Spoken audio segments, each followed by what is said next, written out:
ನಮಸ್ಕಾರ ಸ್ನೇಹಿತರೆ, ತಮ್ಮೆಲ್ಲರಿಗೂ Shri organic chicken and goat farming ಚಾನಲ್ಗೆ ಸ್ವಾಗತ. ನಾನು ಶ್ರೀನಿವಾಸ್. ಸ್ನೇಹಿತರೆ, ಈ ದಿನ ನಾನು ಪ್ರಮುಖವಾಗಿ ತಮ್ಮೊಂದಿಗೆ ಚರ್ಚೆ ಮಾಡುವಂತ ವಿಚಾರ ಏನು ಅಂತ ನೋಡೋದಾದ್ರೆ, ನಾಟಿ ಕೋಳಿಗಳನ್ನ ಕಾವಿಗೆ ಕೂರಿಸುವಂತ ವಿಚಾರವಾಗಿ ನಾನು ಈ ದಿನ ತಮ್ಮೊಂದಿಗೆ ಒಂದಷ್ಟು ಮಾಹಿತಿಗಳನ್ನ ಹಂಚ್ಕೊಳ್ತಾ ಹೋಗ್ತೇನೆ. ಎಲ್ಲಾ ನಾಟಿ ಕೋಳಿಗಳನ್ನ ನಾವು ಕಾವಿಗೆ ಕೂರಿಸ್ಲಿಕ್ಕೆ ಬರೋದಿಲ್ಲ, ಯೋಗ್ಯ ಅಲ್ಲ ಅಂತಲೇ ಹೇಳ್ತಾ ಹೋಗಬಹುದು. ಯಾಕೆ ಅಂತ ನೋಡೋದಾದ್ರೆ ನೋಡಿ, ಕೋಳಿ ಕಾವು ನೀಡಿ ಮರಿಯನ್ನ ಮಾಡೋದಕ್ಕೆ ಸುಮಾರು 18ರಿಂದ 21 ದಿನಗಳ ಕಾಲ ಸಮಯಾವಕಾಶವನ್ನ ತಗೊಳ್ತಾ ಹೋಗುತ್ತೆ. ಅಷ್ಟೂ ದಿನಗಳ ಕಾಲ ತನ್ನ ಒಂದು ಮೊಟ್ಟೆಗಳಿಗೆ ಕಾವನ್ನ ನೀಡುವಂತಹ ಶಕ್ತಿ ಆ ಕೋಳಿಗೆ ಇರಬೇಕಾಗತ್ತೆ. ಸೊ ಆ ಕೋಳಿ ಆ ಮೊಟ್ಟೆಗಳಿಗೆ ಕಾವು ನೀಡಬೇಕಾದ್ರೆ ಅದರಲ್ಲಿ ಒಂದಷ್ಟು ಗುಣಲಕ್ಷಣಗಳು ಇರಬೇಕಾಗತ್ತೆ.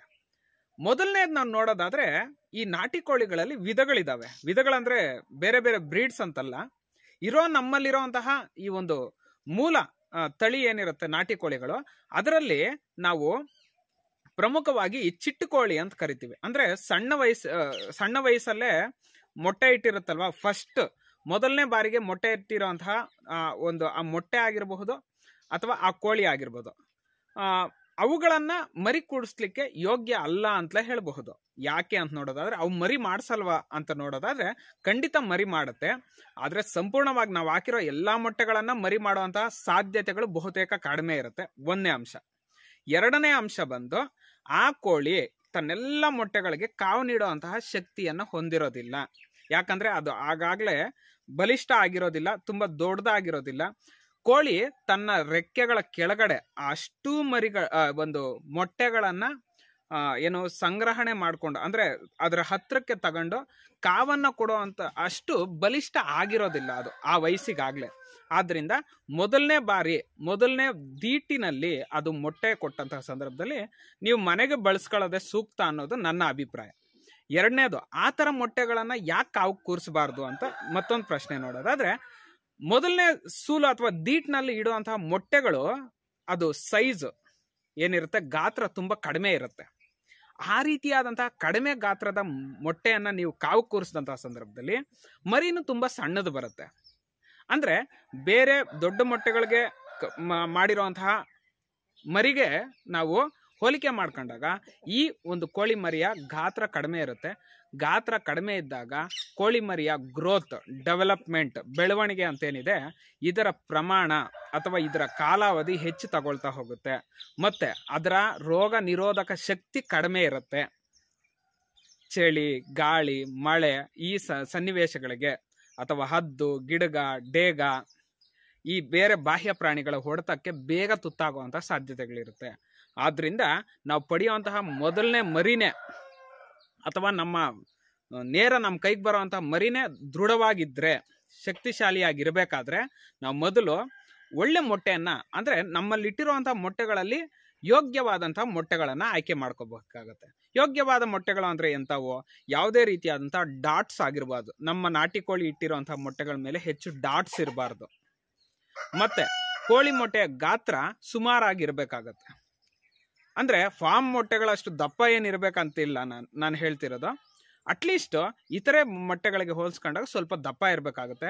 ಮತ್ತೆ ದೊಡ್ಡ ಕೋಳಿಗಳು ಅಂದ್ರೆ 2ನೇ ಬಾರಿ 3ನೇ ಬಾರಿ ಹಿಂಗೆ ಮುಂದುವರ್ಕೊಂಡು ಹೋಗುತ್ತಲ್ವ, ಆ ರೀತಿಯಾದಂತಹ ಕೋಳಿಗಳು ಇಡುತ್ತಲ್ವ, ಆ ರೀತಿಯಾದಂತಹ ಮೊಟ್ಟೆಗಳನ್ನ, ಆ ರೀತಿಯಾದಂತಹ ಕೋಳಿಗಳನ್ನ ನಾವು ಕಾವಿಗೆ ಕೂರಿಸಿದಾಗ ಉತ್ತಮವಾದಂತಹ ಫಲಿತಾಂಶ ಸಿಗುತ್ತೆ ಅನ್ನೋದು ನನ್ನ ಅಭಿಪ್ರಾಯ. ಹಾಗಾದ್ರೆ ನಮ್ಮ ಫಾರ್ಮಲ್ಲಿ ಕೋಳಿಗಳು ಒಂದಷ್ಟು ಮೊಟ್ಟೆಗಳನ್ನ ಇಟ್ಟಿದ್ದಾವೆ, ಅವನ್ನ ಇವತ್ತು ನಾವು ಕಾವಿಗೆ ಕೂರಿಸ್ತಾ ಇದ್ದೀವಿ. ಯಾವ ರೀತಿ ಕಾವು ಕೂರಿಸ್ತೀವಿ ಅನ್ನೋದನ್ನ ನಿಮಗೆ ಒಂದಷ್ಟು ಲೈವ್ ಎಕ್ಸಾಂಪಲ್ಸ್ನ, ಅಂದ್ರೆ ನೇರವಾಗಿ ತೋರಿಸ್ಕೊಡ್ತಾ ಹೋಗ್ತೇನೆ. ಬನ್ನಿ, ನನ್ನ ಫಾರ್ಮಲ್ಲಿ ಒಂದು 2-3 ಕೋಳಿ ಮೊಟ್ಟೆ ಇಟ್ಟಿದ್ದಾವೆ.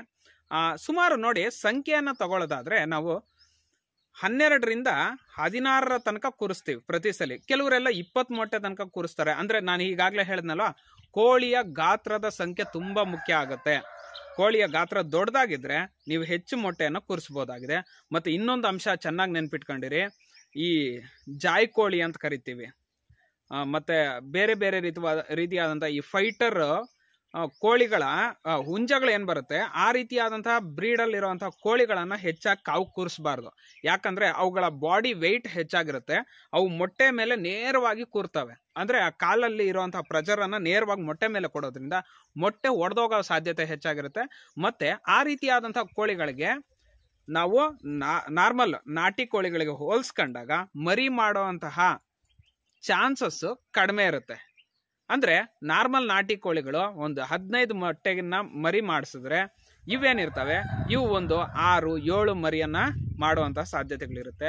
ಅಂದ್ರೆ ಅವುಗಳಿಗೆ ಅಷ್ಟು ಐಡಿಯಾ ಇರೋದಿಲ್ಲ, ರಫ್ ಆಗಿರುತ್ತೆ ಆ ಕೋಳಿಗಳು. ಆದ್ರಿಂದ ಈ ರೀತಿಯಾದಂತಹ ಮೂಲ ನಾಟಿ ಕೋಳಿಗಳ ಕೆಳಗಡೆನೆ ನೀವು ಆ ತರದ ಮೊಟ್ಟೆಗಳು ಹಾಕಿದ್ರು ನೋಡಿ, ನಾಟಿ ಕೋಳಿ ಬಾತ್ಕೋಳಿ ಮೊಟ್ಟೆಯನ್ನ ಮರಿ ಮಾಡುತ್ತೆ. ನವಿಲಿನ ಮೊಟ್ಟೆಗಳನ್ನ, ನವಿಲಿರುತ್ತಲ್ವ ಆ ರೀತಿಯಾದಂತಹ ಮೊಟ್ಟೆಗಳನ್ನು ತಂದು ನಾಟಿ ಕೋಳಿ ಕೆಳಗಡೆಗಾದ್ರೂ ಮರಿ ಮಾಡುತ್ತೆ. ಜಾವ್ ಕೋಳಿ, ಬೇರೆ ಬೇರೆ ರೀತಿಯಾದಂತಹ ಕೋಳಿಯ ಮೊಟ್ಟೆಗಳನ್ನ ತೆಗೆದು ನಾವು ನಾಟಿ ಕೋಳಿ ಕೂರಿಸಿದ್ರು ಸಹ ಅದು ಮರಿ ಮಾಡ್ತಾ ಹೋಗುತ್ತೆ. ಹಾಗಾದ್ರೆ ಈ ಮರಿ ಮಾಡಿಸುವಂತ ಸಂದರ್ಭದಲ್ಲಿ ಹಲವಾರು ಮುಂಜಾಗ್ರತೆ ಕ್ರಮಗಳನ್ನ ವಹಿಸ್ಬೇಕಾಗುತ್ತೆ. ಏನೇನು ಅಂತ ನೋಡೋದಾದ್ರೆ, ಈ ಸಂದರ್ಭದಲ್ಲಿ ಕೋಳಿ ನಾವು ಕೂರ್ಸಿರ್ತೀವಲ್ಲ ಜಾಗ, ಆ ಜಾಗದಿಂದ 1-2 ದಿನಕ್ಕೊಂದ್ಸಲಿ ಎದ್ದು ಹೊರಗಡೆ ಹೋಗ್ಬೇಕಾಗತ್ತೆ. ಮೇವಿಗಾಗಬಹುದು, ನೀರಿಗಾಗಬಹುದು, ಅಥವಾ ಅದು ಪೂಫ್ ಮಾಡ್ಲಿಕ್ಕೆ ಅಂದ್ರೆ ತನ್ನ ಒಂದು ಹಿಕ್ಕೆ ಇಡ್ಲಿಕ್ಕೆ ಹೊರಗಡೆ ಹೊರಟೋಗ್ಬೇಕಾಗತ್ತೆ. ಇಲ್ಲ ಅಂದ್ರೆ ನೀವು ಅಲ್ಲೇ ಅದನ್ನೇನಾದ್ರೂ ಬಂಧಿಸಿಟ್ಟಂತ ಸಂದರ್ಭದಲ್ಲಿ ಅದು ಹಿಕ್ಕೆ ಇಟ್ಟಂತ ಅಂದ್ರೆ ಗಲೀಜು ಮಾಡಿದಂತ ಸಂದರ್ಭದಲ್ಲಿ ಇಡೀ ಮನೆಯೆಲ್ಲ ಶೆಡ್ ಎಲ್ಲ ತುಂಬಾ ಕೆಟ್ಟ ಸ್ಮೆಲ್ ಬರ್ತಾ ಹೋಗುತ್ತೆ. ಅದರಿಂದ ತಪ್ಪಿಸ್ಬೇಕಾದ್ರೆ 2 ದಿನಗಳಿಗೊಮ್ಮೆ 3 ದಿನಗಳಿಗೊಮ್ಮೆ ಕೋಳಿ ತಾನಾಗಿ ಎದ್ದು ಹೊರಗಡೆ ಹೊರಟೋಗ್ತಾರ ನೀವು ಅದಕ್ಕೆ ಅವಕಾಶ ಮಾಡಿಕೊಡ್ಬೇಕಾಗತ್ತೆ. ಆ ರೀತಿ ಮಾಡಿದಂತ ಸಂದರ್ಭದಲ್ಲಿ ಕೋಳಿ ಹೇನಿನ ಪ್ರಮಾಣ ಕಡಿಮೆ ಆಗ್ತಾ ಹೋಗುತ್ತೆ. ಮೇಜರ್ ಆಗಿ ಕೋಳಿ ಮರಿ ಮಾಡಿದಂತಹ ಸಂದರ್ಭದಲ್ಲಿ ಅಥವಾ ಇನ್ನೇನು ಮರಿ ಆಗುವಂತಹ ಸಂದರ್ಭದಲ್ಲಿ ಕಾವನ್ನ ಹೆಚ್ಚಾಗಿ ಕೊಡ್ತಾ ಹೋಗುತ್ತೆ. ಕಾವು ಹೆಚ್ಚಾಗಿ ಕೊಟ್ಟಂತಹ ಸಂದರ್ಭದಲ್ಲಿ ಏನಾಗ್ತಾ ಹೋಗುತ್ತೆ, ಅಲ್ಲಿ ಒಂದಷ್ಟು ಸೂಕ್ಷ್ಮಾಣು ಜೀವಿಗಳು ಹುಟ್ಕೊಳ್ಳುತ್ತೆ. ಅವಾಗ್ಲೇ ಹೆಚ್ಚಾಗಿ ಕೋಳಿ ಏನಾಗ್ತಾ ಹೋಗುತ್ತೆ, ಹೀಟ್ ಕೊಟ್ಟಂತ ಸಂದರ್ಭದಲ್ಲಿ ಆ ಕೋಳಿ ಹೇನ್ಗಳು ಅದರಲ್ಲಿ ಹುಟ್ಕೊಂಡು ಅದರಿಂದ ಇತರೆ ಕೋಳಿಗಳಿಗೆ ಹಬ್ಬುತ್ತೆ, ಮರಿಗಳಿಗೆ ಹಬ್ಬುತ್ತೆ. ಅಲ್ಲೇನಾದ್ರೂ ನಮ್ಮ ಒಂದು ಓಡಾಟ ಸಂಚಾರ ಜಾಸ್ತಿ ಆದ್ರೆ ನಮಗೂ ಸಹ ಅಂಟ್ಕೊಂಡು ಕೊಡಬಾರ್ದ ಕಾಟ ಕೊಡಕ್ ಶುರುವಾಗುತ್ತೆ. ಈಗಾಗಲೇ ನಿಮ್ಮಲ್ಲಿ ಯಾರಿಗಾದ್ರೂ ಆ ಎಕ್ಸ್ಪೀರಿಯನ್ಸ್ ಆಗಿದ್ರೆ ಕಮೆಂಟ್ ಮೂಲಕ ತಿಳಿಸಿ. ತುಂಬಾ ತೊಂದರೆ ಆಗುತ್ತೆ. ಆ ಕೋಳಿ ಹೇನಿನ ಹೊಡ್ತಾ ಇದೆ ಅಲ್ವಾ, ಮೈಯೆಲ್ಲ ಹಗಲು ರಾತ್ರಿ ಕೆರ್ಕೋಬೇಕಾಗತ್ತೆ. ಆ ರೀತಿಯಾದಂತ ತೊಂದರೆ ಆಗುತ್ತೆ. ಆದ್ರಿಂದ ಈ ಕೋಳಿ ಹೇನಿನ ಸಮಸ್ಯೆಯಿಂದ ನಾವು ಪಾರಾಗಬೇಕಾದ್ರೆ ನಿಮ್ಗೆ ಮೆಡಿಕಲ್ ಶಾಪ್ಗಳಲ್ಲಿ ಬ್ಯೂಟೆಕ್ಸ್ ಅನ್ನುವಂತಹ ಒಂದು ಲಿಕ್ವಿಡ್ ಸಿಗುತ್ತೆ. ಆ ಲಿಕ್ವಿಡ್ ಅನ್ನ ತಂದು ಒಂದು ಬಾಟ್ಲ್ಗೆ ಹಾಕೊಂಡು ನೀವು ಸ್ಪ್ರೇಯರ್ ಅಲ್ಲಿ ಹೊಡೆದ್ರೆ, ಅಂದ್ರೆ ಆ ಸುತ್ತು ಕೋಳಿ ಗೂಡು ಆ ಜಾಗಕ್ಕೆ ಮತ್ತೆ ಮರಿಗಳಿಗೆ ಎಲ್ಲ ಸ್ಪ್ರೇ ಮಾಡಿದ್ರೆ ನೀವು ಈಸಿಯಾಗಿ ಅವು ಏನ್ ದೊಡ್ಡ ಸಮಸ್ಯೆ ಏನಲ್ಲ. ಅದು ಸ್ವಲ್ಪ ಲಿಕ್ವಿಡ್ ಹಾಕೊಂಡು ಅಲ್ಲಿ ರೇಷಿಯೋ ಕೊಟ್ಟಿರ್ತಾನೆ ಆ ಬ್ಯೂಟೆಕ್ಸ್, ಅದು 120 ರೂಪಾಯಿ 115 ರೂಪಾಯಿ ಆಗುತ್ತೆ. ಬ್ಯೂಟೆಕ್ಸ್ ಹತ್ತಿರದಲ್ಲಿರುವಂತಹ ಎಲ್ಲ ಪಶು ಒಂದು ಔಷಧಾಲಯಗಳಲ್ಲಿ ಅಂದ್ರೆ ಮೆಡಿಕಲ್ ಶಾಪ್ಗಳಲ್ಲಿ ಸಿಗ್ತಾ ಹೋಗುತ್ತೆ. ಅದನ್ನ ತಗೊಂಡ್ಬಂದು ನೀವು ಈಸಿಲಿ ಸ್ವಲ್ಪ ಲಿಕ್ವಿಡ್ ಅನ್ನ ಬೆರೆಸಿ 1 ಲೀಟರ್ ನೀರಿಗೆ ಒಂದು 5 ml 10 ml ಬೆರೆಸ್ಕೊಂಡು ಕ್ಲೀನಾಗಿ ಹೊಡೆದು ಬಿಟ್ರೆ ಕೋಳಿ ಗೂಡು ಸುತ್ತೂರ್ನ ಯಾವುದೇ ರೀತಿಯಾದಂತಹ ನಿಮ್ಗೆ ಕೋಳಿ ಹೇನಿನ ಸಮಸ್ಯೆ ಇರೋದಿಲ್ಲ. ಈಗಾಗಲೇ ಹೇಳಿದೆ, ನಮ್ಮ ಒಂದು ನಾಟಿ ಕೋಳಿಗಳನ್ನ ಇವತ್ತು ಕಾವು ಕೂರಿಸ್ತಾ ಇದೀವಿ. ಆ ಸನ್ನಿವೇಶವನ್ನ ನಿಮ್ಗೆ ಲೈವ್ ಅಲ್ಲಿ ತೋರಿಸ್ತಾ ಹೋಗ್ತೀನಿ, ಬನ್ನಿ ನೋಡೋಣ. ನೋಡಿ ಸ್ನೇಹಿತರೆ, ಚಳಿಗಾಲದಲ್ಲಿ ನೀವು ಬೆಚ್ಚಗಿರುವಂತಹ ಜಾಗದಲ್ಲಿ ಕೋಳಿಯನ್ನ ಕಾವಿ ಕೂರಿಸಬೇಕಾಗುತ್ತೆ. ಬೇಸಿಗೆಯ ಸಮಯ ಏನಿದೆ ಈ ಸಂದರ್ಭದಲ್ಲಿ ಸ್ವಲ್ಪ ತಂಪಾಗಿರುವಂತಹ ಜಾಗದಲ್ಲಿ ಕಾವಿ ಕೂರಿಸಬೇಕಾಗುತ್ತೆ. ಅದಷ್ಟೇ ಅಲ್ಲ, ನಾವು ಮೊದಲನೇದಾಗಿ ಕೋಳಿಯನ್ನ ಕಾವು ಕೂರಿಸಬೇಕಾದ್ರೆ ಒಂದು ಬಟ್ಲು ತಗೋಬೇಕಾಗುತ್ತೆ. ಆ ಬಟ್ಲಲ್ಲಿ ಒಂದಷ್ಟು ಈ ಕೋಳಿ ಮೊಟ್ಟೆ ಇಡುತ್ತಲ್ಲ, ಆ ಸಂದರ್ಭದಲ್ಲಿ ತೋರಿಸ್ತಾ ಹೋಗ್ತೀನಿ ನೋಡಿ ನಿಮ್ಗೆ. ನೋಡಿ ಇಲ್ಲಿ ತಾವು ಗಮನಿಸಬಹುದು, ನಾನೊಂದು ಪ್ಲಾಸ್ಟಿಕ್ ಬಟ್ಲು ತಗೊಂಡಿದ್ದೀನಿ. ಆ ಬಟ್ಲು ಒಳಗಡೆ ನೋಡಿ ಒಂದಷ್ಟು ರಾಗಿಯನ್ನ ಹಾಕೊಂಡಿದ್ದೀನಿ. ಯಾಕೆ ಈ ಸಂದರ್ಭದಲ್ಲಿ ರಾಗಿ ಹಾಕಿದ್ದೀನಿ ಅಂದ್ರೆ, ಈಗ ಇನ್ನೇನು ಫೆಬ್ರವರಿ ಎಂಟರ್ ಆಗ್ತಾ ಇದೆ. ಮಾರ್ಚ್ ಇಂದ ನಮ್ಗೆ ಸಂಪೂರ್ಣವಾಗಿ ಸೆಕೆ ಶುರುವಾಗುತ್ತೆ. ಅದರ ಹೊಡೆತ ಈಗ್ಲಿಂದಾನೇ ಶುರುವಾಗಿದೆ. ಸೊ ಆ ಸಂದರ್ಭದಲ್ಲಿ ಏನಾಗುತ್ತೆ, ಈ ರಾಗಿ ಇದ್ರ ಸೂಚನೆ ಏನು ಅಂದ್ರೆ ಇದು ಸ್ವಲ್ಪ ತಂಪಾಗಿರುತ್ತೆ. ಈ ಮೊಟ್ಟೆಗಳನ್ನ ಇದ್ರ ಮೇಲೆ ಇಟ್ಟಂತಹ ಸಂದರ್ಭದಲ್ಲಿ ನೋಡಿ ಒಂದಷ್ಟು ರಾಗಿ ಹಾಕಿ ರಾಗಿಯ ಮೇಲೆ ಮೊಟ್ಟೆಗಳನ್ನ ಇಟ್ಟಂತಹ ಸಂದರ್ಭದಲ್ಲಿ ಕೋಳಿಯನ್ನ ಕಾವು ಕೂರಿಸಿದಾಗ ಮೊಟ್ಟೆಗಳ ಮೇಲೆ ಒತ್ತಡ ಬಿದ್ದಂತಹ ಸಂದರ್ಭದಲ್ಲಿ ಅದು ಕೆಳಗಡೆ ಘನ ಪದಾರ್ಥ ಇದ್ರೆ ಆಟೋಮೆಟಿಕ್ಲಿ ಮೊಟ್ಟೆ ಒಡೆಯುವಂತಹ ಸಾಧ್ಯತೆ ಇರುತ್ತೆ. ಆದ್ರಿಂದ ನೀವು ಈ ರಾಗಿ ಹುಲ್ಲು ಹಾಕಬಹುದು, ಭತ್ತದ ಹುಲ್ಲು ಹಾಕಬಹುದು, ಒಂದಷ್ಟು ಜನ ಮರಳು ಹಾಕಿ ಕೂರಿಸ್ತಾರೆ. ಒಂದಷ್ಟು ಜನ ಬೂದಿ ಮತ್ತೆ ಮರಳನ್ನ ಮಿಕ್ಸ್ ಮಾಡಿ ಹೀಟ್ ಬರ್ಲಿ, ಶಾಖ ಬರ್ಲಿ, ಬೇಗ ಕೋಳಿ ಮರಿ ಮಾಡ್ಲಿ ಅಂತ ಆ ತರದ್ರಲ್ಲಿ ಕೂರಿಸ್ತಾರೆ. ನಿಮ್ಮ ಹತ್ತಿರದಲ್ಲಿ ಯಾವ ಒಂದು ಸಂಪನ್ಮೂಲ ಅವೈಲಬಲ್ ಇರುತ್ತೋ ಆ ಒಂದು ಸಂಪನ್ಮೂಲವನ್ನ ಬಳಸ್ಕೊಂಡು ನೀವು ಎಷ್ಟೋ ಸಲ ನಾನು ಏನ್ ಮಾಡಿದ್ದೀನಿ, ಇಲ್ಲೇ ನನ್ನ ಫಾರ್ಮ್ ಒಳಗಡೆ ಸಿಗುವಂತ ಸೊಪ್ಪನ್ನ, ಹಸಿ ಸೊಪ್ಪನ್ನ ಕಿತ್ಕೊಂಡ್ ಬಂದು ಟೊಮೊಟೊ ಕ್ರೇಟ್ ಒಳಗಡೆ ಆ ಹಸಿ ಸೊಪ್ಪನ್ನ ಹಾಕಿ ಅದರ ಮೇಲೆ ಕೋಳಿಯನ್ನ ಮರಿ ಕೂಡಿಸಿದ್ದೀನಿ. ಸುಮಾರು 16-17 ಮರಿಯನ್ನ ಆಗ್ಲೂ ಸಹ ಈಸಿಯಾಗಿ ಕೋಳಿ ತೆಗೆದಿತ್ತು. ಬಹುತೇಕ ಸಂದರ್ಭಗಳಲ್ಲಿ ನಾವು ಆ ಒಂದು ಸೀಸನ್ ಅನ್ನ ನೋಡ್ಕೊಂಡು, ಆ ಸೀಸನ್ ಸೆಕೆ ಜಾಸ್ತಿ ಇದ್ರೆ ನಾವು ತಂಪು ಪದಾರ್ಥಗಳನ್ನ ಈ ಕೋಳಿ ಮೊಟ್ಟೆ ಕೆಳಗಡೆ ಹಾಕ್ಬೇಕಾಗುತ್ತೆ. ಸೀಸನ್ ಏನಾದ್ರು ತಂಪಾಗಿದ್ರೆ ಸ್ವಲ್ಪ ಸೆಕೆ ಕೊಡುವಂತಹ, ಹೀಟ್ ಕಾವು ಕೊಡುವಂತಹ ಒಂದು ವಸ್ತುಗಳನ್ನ ಬಳಸಬೇಕಾಗುತ್ತೆ. ಸೊ ನಾನು ರಾಗಿಯನ್ನ ಹಾಕಿದ್ದೀನಿ. ರಾಗಿಯನ್ನ ಹಾಕಿ ಇದ್ರ ಮೇಲೆ ಮೊಟ್ಟೆಗಳನ್ನ ಇಡ್ತಾ ಹೋಗ್ತೀವಿ. ಮೊಟ್ಟೆಗಳನ್ನ ಇಡುವಾಗ ನಿಮ್ಗೆ ಈಗಾಗಲೇ ಹೇಳಿದ್ದೀನಿ, ಉತ್ತಮವಾದಂತಹ ಮೊಟ್ಟೆಗಳನ್ನ ಆಯ್ಕೆ ಮಾಡ್ಕೋಬೇಕು. ನೋಡಿ, ನಾನು ಒಂದಷ್ಟು ಮೊಟ್ಟೆಗಳನ್ನ ತೋರಿಸ್ತಾ ಹೋಗ್ತೀನಿ. ನೋಡಿ, ತಮ್ಗೆ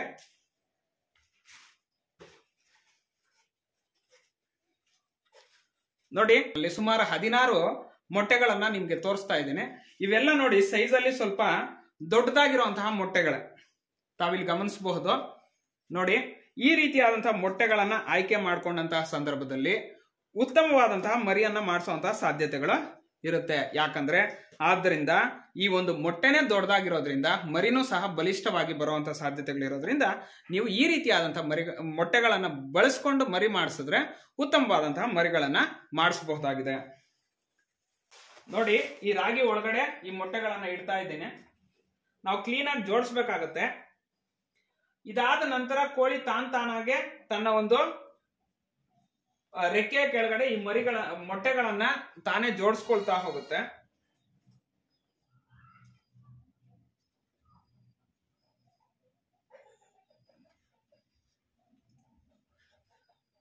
ಈ ಹಳ್ಳಿ ಕಡೆ ಈ ತರ ಮೊಟ್ಟೆಯನ್ನ ಕೂಸುವಾಗ ಒಂದಷ್ಟು ಸಂಪ್ರದಾಯಗಳನ್ನ ಪಾಲಿಸ್ತಾರೆ. ಈ ಒಂದು ದೃಷ್ಟಿ ತೆಗೆಯೋ ರೀತಿ, ಸೂರ್ಯನಿಗೆ ಇದನ್ನ ಸಮರ್ಪಣೆ ಮಾಡೋ ರೀತಿ, ಈ ರೀತಿಯಾಗಿ ತಮ್ಮದೇ ಆದಂತಹ ಒಂದಷ್ಟು ಆಚಾರಗಳನ್ನ ಪಾಲಿಸೋದು ನೋಡಬಹುದು. ಹಳ್ಳಿಗಾಡಿನಲ್ಲಿ ನಿಮಗೆ ಗೊತ್ತಿದೆ ಅಲ್ವಾ, ಈ ಒಂದು ಮೊಟ್ಟೆಗಳನ್ನ ಕೂರಿಸುವಾಗ ಅವ್ರದೇ ಪದ್ಧತಿಯನ್ನ, ಆಚಾರ ವಿಚಾರಗಳನ್ನ ಜನ ಫಾಲೋ ಮಾಡೋದನ್ನ ನೋಡ್ಬೋದು. ನಾವು ಸರ್ವೇ ಸಾಮಾನ್ಯಕ್ಕೆ ನಮ್ದು ಇದು ರೊಟೀನ್ ಆಗಿರೋದ್ರಿಂದ ಯಾವುದೇ ಪದ್ಧತಿಗಳನ್ನ ಹೆಚ್ಚಾಗಿ ಫಾಲೋ ಮಾಡಲ್ಲ. ನಮ್ಮ ತಾಯಿಯವರಿದ್ರೆ ಅವರು ಸಹ ಅದೇ ರೀತಿಯಾಗಿ ಒಂದಷ್ಟು ಕುಡುಗೋಲನ್ನ ಇದ್ರ ಸುತ್ತಿ ಅವ್ರದೇ ಏನೇನೋ ಫಾಲೋ ಮಾಡ್ತಾರೆ. ಸೊ ನೀವು ನಿಮ್ಮಲ್ಲಿ ಯಾರಾದ್ರೂ ಹಿರಿಯರಿದ್ರೆ ಅವರನ್ನ ಕೇಳ್ಕೊಂಡು ಆ ರೀತಿಯಾಗಿ ಮಾಡ್ಬೋದು. ಇಲ್ಲ ಒಂದೊಳ್ಳೆ ನಾಟಿ ಕೋಳಿಯನ್ನ, ಕಾವು ಕೂತಿರುವಂತಹ ಕೋಳಿಯನ್ನ ತಂದು ಇದ್ರ ಮೇಲೆ ಕೂರಿಸಬಹುದಾಗಿದೆ. ಕೂರಿಸಿದ್ಮೇಲೆ ಕೂರಿಸುವಂತಹ ಸಂದರ್ಭ ಅಥವಾ ಸಮಯನೂ ಸಹ ತುಂಬಾ ಮುಖ್ಯ ಆಗುತ್ತೆ. ಈವ್ನಿಂಗ್ ಟೈಮ್ ಅಂದ್ರೆ ಸ್ವಲ್ಪ ಕತ್ತಲು ಆದ್ಮೇಲೆ ಸಂಜೆಯಲ್ಲಿ ಕೂರಿಸೋದ್ರಿಂದ ಏನ್ ಪ್ಲಸ್ ಪಾಯಿಂಟ್ ಅಂತ ನೋಡೋದಾದ್ರೆ, ಕೋಳಿ ಸ್ವಲ್ಪ ಗಾಬರಿ ಇರುತ್ತೆ. ಅದು ನೀವು ಇದ್ರ ಮೇಲೆ ಕೂರಿಸಿದ ಕೂಡಲೇ ಎದ್ದು ಓಡೋಗುವಂತಹ ಸಾಧ್ಯತೆಗಳು ಹೆಚ್ಚಾಗಿರ್ತವೆ.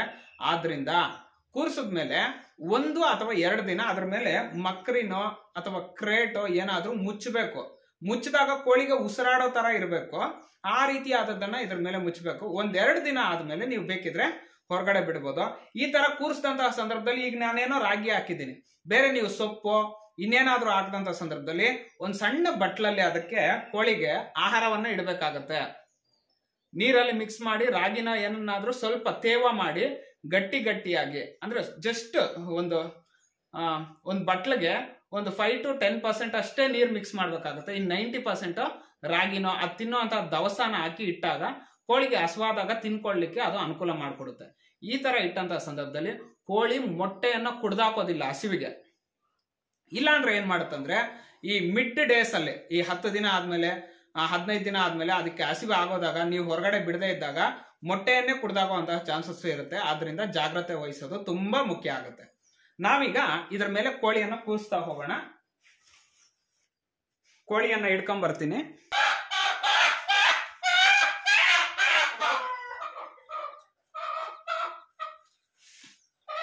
ನೋಡಿ, ಕೋಳಿಯನ್ನ ಹಿಡ್ಕೊಂಡ್ ಬಂದಿದ್ದೀನಿ. ನಾವು ಕೋಳಿಯನ್ನ ಹಿಡ್ಕೊಂಡ್ ಬಂದ್ಮೇಲೆ ಕೋಳಿಯನ್ನ ಏನ್ ಮಾಡ್ಬೇಕಂದ್ರೆ, ಇದ್ರ ಸುತ್ತು ಈ ತರ 3 ಸರಿ ತಿರ್ಸಿ ಕೂರ್ಸೋದು ನಮ್ಮ ಹಳ್ಳಿಗಾಡಿನ ಪದ್ಧತಿ. ಹಿಂಗ್ ಕೂರ್ಸೋದ್ ಕೂಡ್ಲೆ ಅದು ಕೋಳಿ ಇರೋದಿಲ್ಲ, ಓಡೋಗ್ಬಿಡುತ್ತೆ ಎದ್ದು. ಆದ್ರಿಂದ ನಾವೇನ್ ಮಾಡ್ಬೇಕಂದ್ರೆ, ನೋಡಿ ಓಡುವಂತ ಪ್ರಯತ್ನ ಮಾಡ್ತಿದೆ ಅಲ್ವಾ, ಆಗ ಒಂದ್ ಮಕ್ರಿ ಆಗ್ಲಿ ಇನ್ನೇನನ್ನಾದ್ರೂ ಅದ್ರ ಮೇಲೆ ಮುಚ್ಚಬೇಕಾಗತ್ತೆ. ಮುಚ್ಚಿದಂತ ಸಂದರ್ಭದಲ್ಲಿ ಏನ್ ಮಾಡುತ್ತೆ, ಕೋಳಿ 1-2 ದಿನ ಅಲ್ಲೇ ಕೂತ್ರೆ ಅದಕ್ಕೆ ಅಭ್ಯಾಸ ಆಗುತ್ತೆ, ಅದೇ ಜಾಗ ನಂದು, ಆ ಮೊಟ್ಟೆ ನನ್ವೆ ಅಂತ ಹೇಳಿ. ಆಗ ಅದು ಕೂತು ಒಳ್ಳೆ ಮರಿಯನ್ನ ತೆಗೆಯುವಂತಹ ಚಾನ್ಸಸ್ ಇರುತ್ತೆ. ಸೊ ಇದಿಷ್ಟು ಇವತ್ತಿನ ಮಾಹಿತಿಯಾಗಿದ್ದು, ಈ ಮಾಹಿತಿ ತಮ್ಗೆ ಉಪಯುಕ್ತ ಆಗಿರುತ್ತೆ ಅಂತ ಭಾವಿಸ್ತೀನಿ. ಇದ್ರ ಬಗ್ಗೆ ನಿಮ್ಗೆ ಏನೇ ಡೌಟ್ಸ್ ಇದ್ರೂ ಸಹ ಕಮೆಂಟ್ ಬಾಕ್ಸ್ ಅಲ್ಲಿ ತಿಳಿಸಿ. ಅದೇ ರೀತಿ ನಮ್ಮ ಮಾಹಿತಿ ಉಪಯುಕ್ತ ಅನ್ಸಿದ್ರೆ Shri organic chicken and goat farming channel ಅನ್ನ ಲೈಕ್ ಮಾಡಿ, ಅದೇ ರೀತಿ ತಮ್ಮೆಲ್ಲ ಸ್ನೇಹಿತರಿಗೂ ಶೇರ್ ಮಾಡಿ, ನಮ್ಮ ಚಾನಲ್ ಅನ್ನ ಸಬ್ಸ್ಕ್ರೈಬ್ ಮಾಡಿ ಅಂತ ಹೇಳ್ತಾ ಇಲ್ಲಿಗೆ ಮುಕ್ತಾಯ ಮಾಡ್ತಾ ಇದ್ದೇವೆ. ನಮಸ್ಕಾರ, ಧನ್ಯವಾದಗಳು.